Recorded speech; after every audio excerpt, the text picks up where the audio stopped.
Beta Série La Radio, partenaire média du Festival de télévision de Monte-Carlo 2021.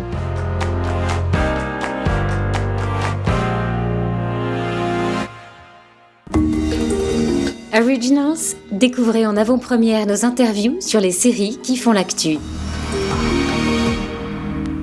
Bienvenue sur Beta Série La Radio pour un épisode d'Originals, l'émission dédiée aux séries qui font l'actu. Aujourd'hui, coup de projecteur sur Made for Love, série sélectionnée au Festival de télévision de Monte-Carlo 2021. Made for Love est une série originale HBO Max qui sera diffusée à partir du 1er juillet 2021 sur Canal+. Cette comédie sombre et cynique nous raconte le parcours de Hazel Green, une trentenaire en couple depuis 10 ans dans un mariage étouffant avec un milliardaire de la technologie. Hazel décide de s'échapper lorsqu'elle apprend que son mari va lui implanter un dispositif de surveillance dans le cerveau. Ce dernier lui permet de suivre sa localisation, de regarder en direct et de reconnaître ses données émotionnelles. Bonne ambiance. Le personnage principal est joué par Christine Milioti, vue récemment dans l'excellent Palm Springs aux côtés d'Andy Samberg. Nous avons la joie aujourd'hui d'interviewer la showrunneuse de la série, Christina ainsi que Alissa, co-créatrice et autrice du roman sur lequel la série est basée. Hi Alissa, hi Christina, thank you for being with us today. So Made for Love, the show, hasn't aired yet here in France. It premieres on the 1st of July. My first question would be, how did you guys actually meet? We met because Alissa was already working on the TV version of her book, and I got and then the book was sent to me to read. And, when I heard what the book was about, that it's about this woman who gets a chip implanted in her brain by her, tech CEO husband, I was already intrigued. But I have to say that when I read the book, I was so pleasantly surprised with how interesting and unique and funny it was. And so then I had to meet Alissa. Okay, so how was the creative process of turning a novel into a TV show script? Like, how did you guys work on it? Yeah, it's comedic in nature, but we really broke it like a drama series. We're both very interested in sci-fi, but kind of, growing up and most of the sci-fi that sort of, I cut my teeth on watching and reading was very much from the male gaze. And, this is a show where we wanted to sort of watch the watcher. It's very much about being watched and interrogating that gaze.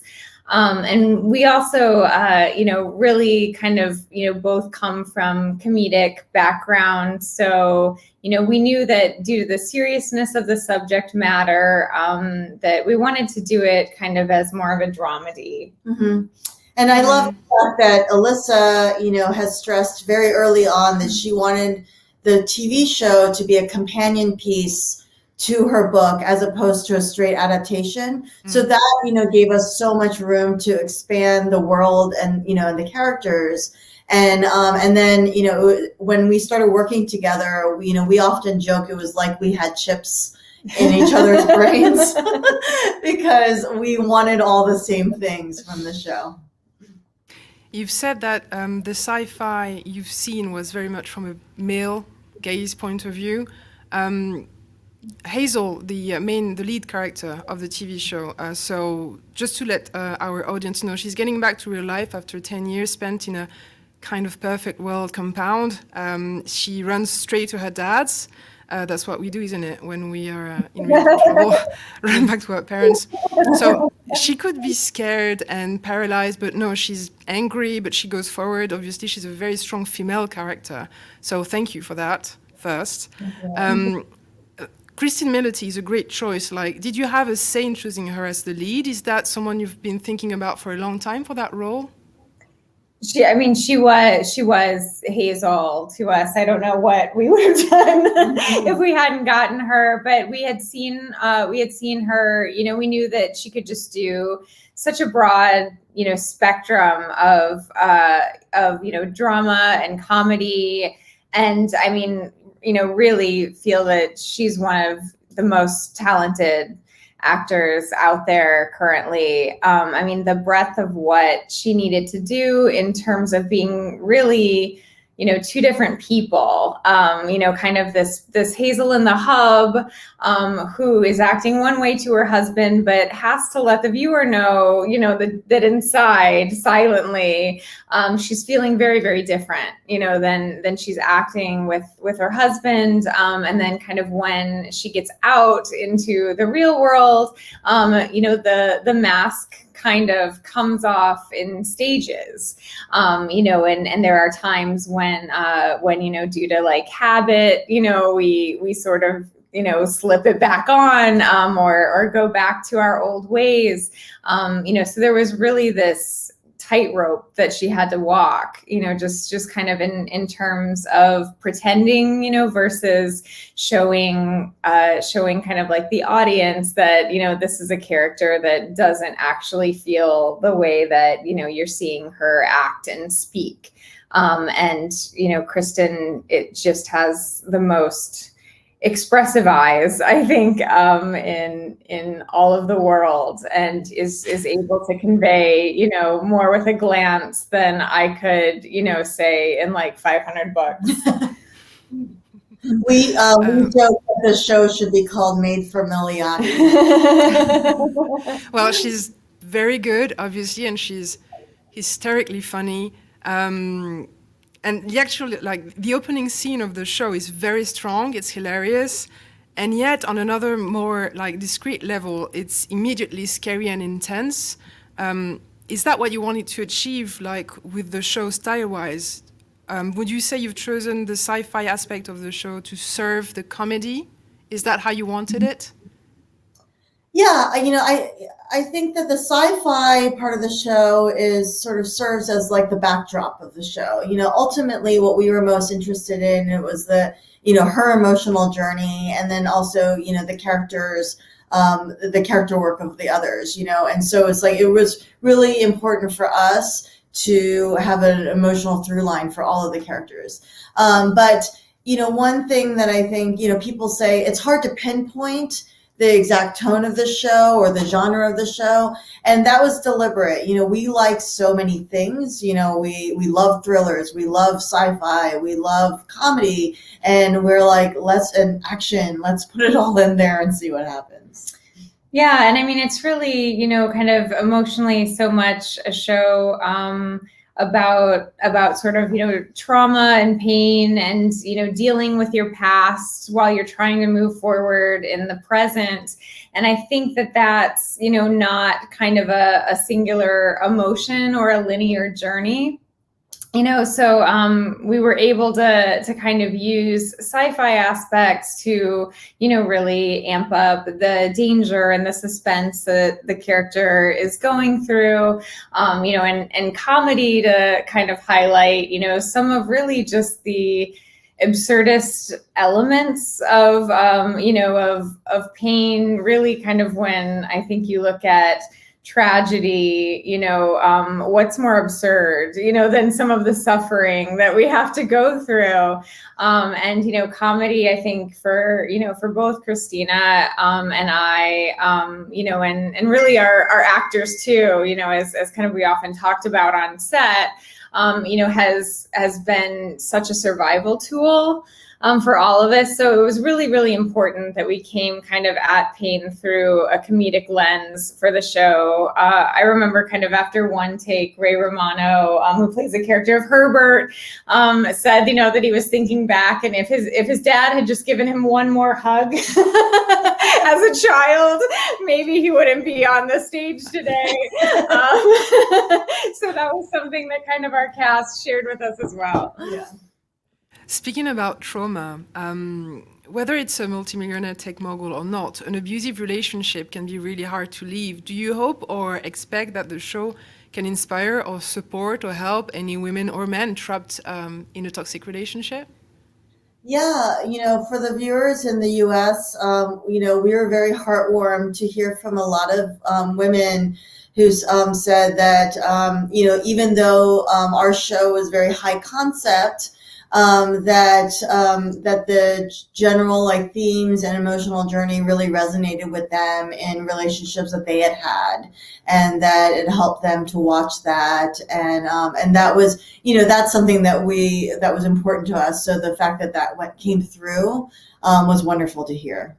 Yeah, and I mean, I think so often, there's this oversimplification, of kind of, if things are bad, why don't you leave, or why don't you just cut off contact, that sort of really kind of undermines the complexity, and sort of, the psychological trauma bond, that sometimes people have with abuse and with abusers, and leaving really is not a cut and dry process most of the time. Most of the time it is kind of a cyclical pattern, where it's not so easy to get away, or you may think about it or attempt it, and kind of feel this compulsion, or this draw or this loss, that you're not kind of expecting to feel, so I mean, I think it's also important to just validate that, that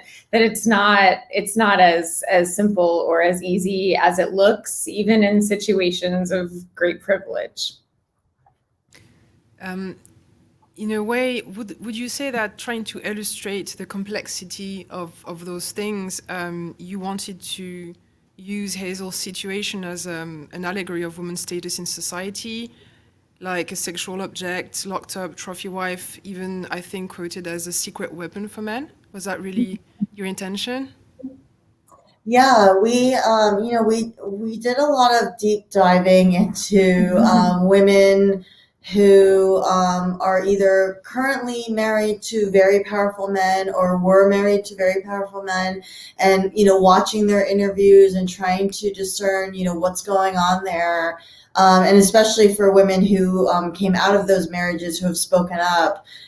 It was really interesting to us, what might initially have appeared to them as like this Prince Charming who's going to offer them this, incredible, rich life, comes with a lot of strings that, to put it simply, aren't worth it.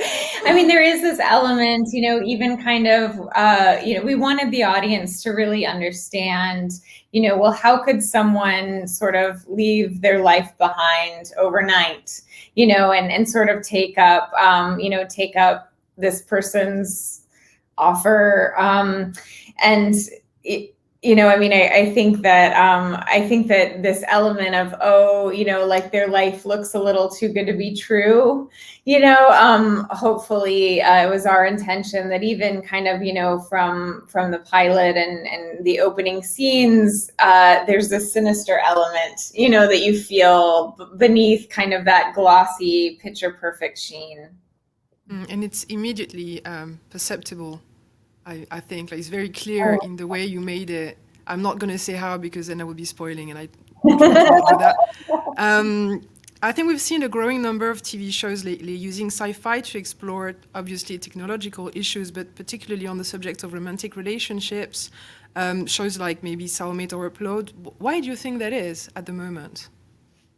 I think because technology has advanced so much in our lifetimes, and we rely on it on so many things that used to be just on pure human connection. So, think about like just simply, how do most people meet these days? A lot of it is online.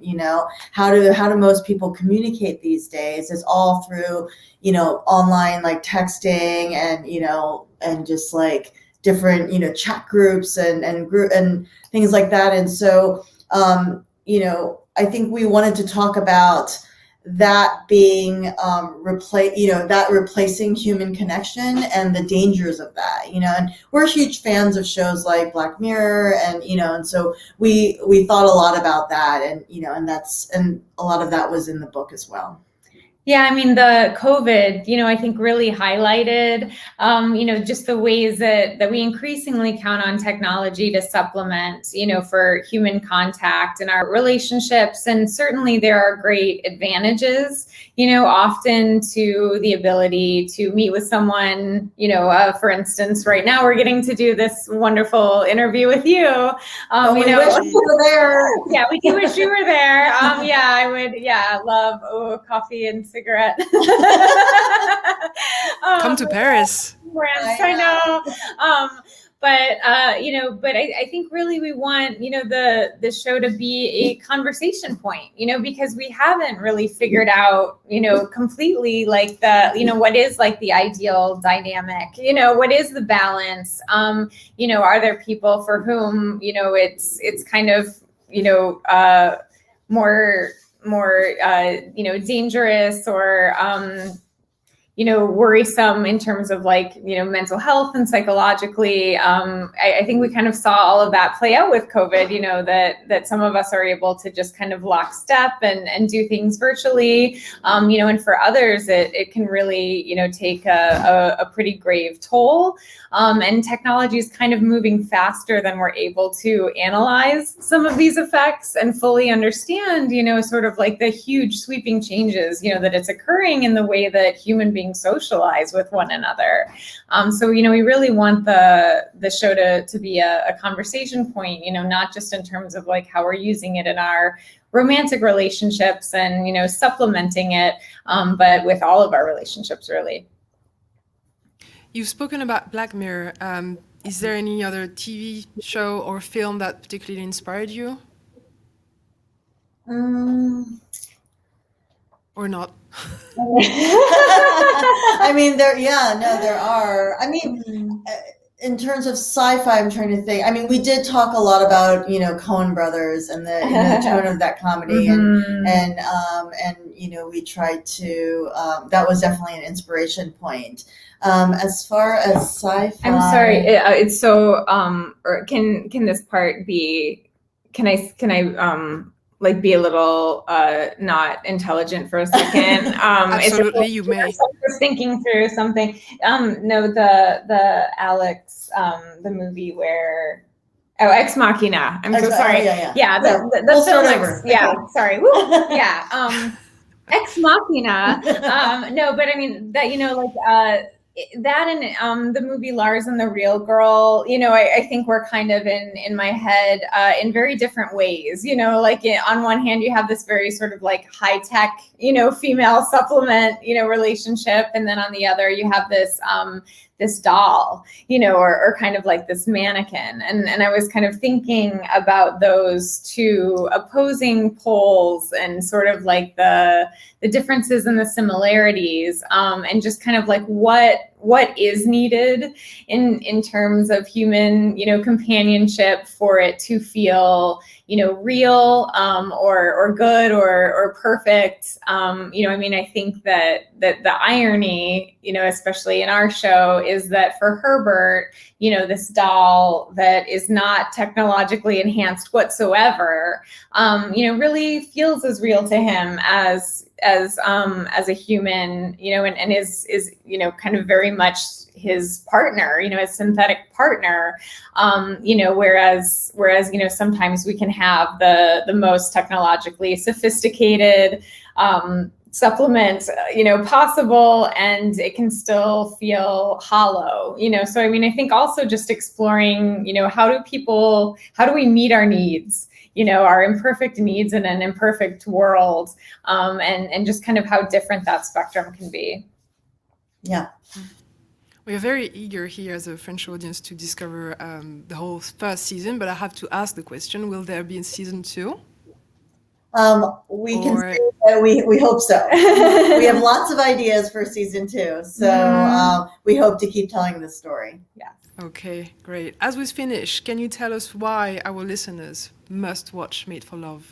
I mean, we just have to say it's the performances. I mean, we have an incredible cast of actors. As a cast of characters. That too. actors. They're real people. I forget sometimes because they're so good at their roles. No, it's just beautiful, beautiful performances from everybody. And we, every day on set, we just watched them and felt like so lucky that they were a part of our show. And so I would say, watch for the performances. Yeah, come for the weird, stay for the ways that it pulls on the heartstrings. Yes. That's great. Congratulations on the show. Thank you very much for your time, and fingers crossed for season 2 and for the Monte-Carlo Festival Awards. Yeah. Thank you very much for being with us today. Thank you so much. It was such a pleasure. Thank you. With you. Yeah. Nous espérons que cette interview avec Alissa et Christina vous aura donné envie de voir la série Made for Love diffusée à partir du 1er juillet 2021 sur Canal+. N'oubliez pas de l'inscrire dans votre agenda Beta Série pour ne rater aucun épisode, et à très vite pour une prochaine émission Originals sur Beta Série la radio. Originals, découvrez en avant-première nos interviews sur les séries qui font l'actu. Beta Série la radio, partenaire média du Festival de télévision de Monte-Carlo 2021.